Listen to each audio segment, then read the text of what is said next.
everyone, welcome back to our channel where we explore important topics that impact our lives and communities. Today let's dive into something super important but often misunderstood: restorative justice. This concept is gaining traction worldwide, and for good reason. So, what exactly is restorative justice? How does it differ from the traditional justice system we are all familiar with? Imagine a justice system that focuses not just on punishment, but on healing and restoration. It's a transformative approach that seeks to mend the harm caused by criminal behavior.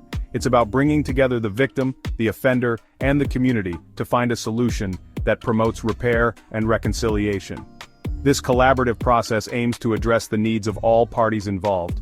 Unlike traditional justice, which asks, what law was broken, who did it, what punishment do they deserve?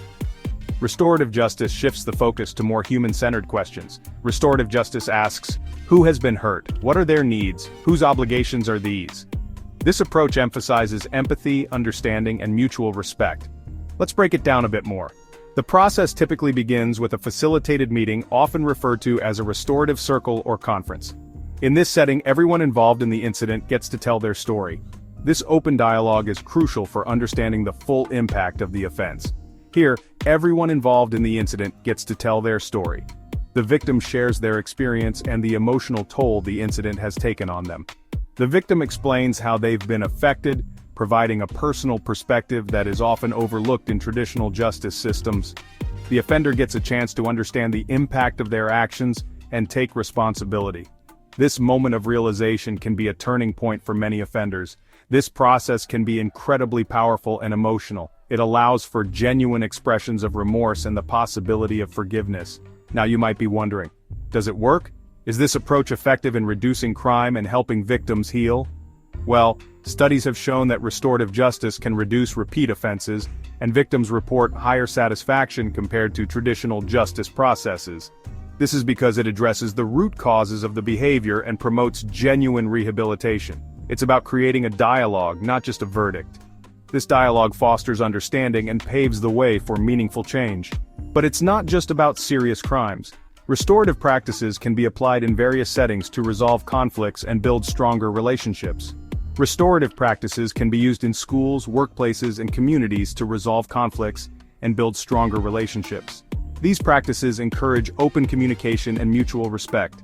Imagine a school where kids resolve disputes by talking about their feelings and working out a solution together. Sounds pretty amazing, right? This approach can teach valuable life skills and promote a positive school environment. However, it's not a one-size-fits-all solution. Each case is unique and requires a tailored approach to address the specific needs and circumstances. It's not about letting offenders off the hook. It's about accountability and making things right in a meaningful way. Offenders are encouraged to make amends and contribute positively to the community. If you're interested in learning more, there are tons of resources out there. Books, articles, and online courses can provide deeper insights into restorative justice. And if you have any questions or want me to explain any specific terminology, drop a comment below. Your curiosity and engagement are always welcome. I'd love to help you out. Feel free to reach out with any questions or thoughts you might have. Alright, that's it for today. I hope you found this video informative and thought-provoking. Thanks for watching, and don't forget to subscribe for more videos like this. See you next time, stay curious and keep learning.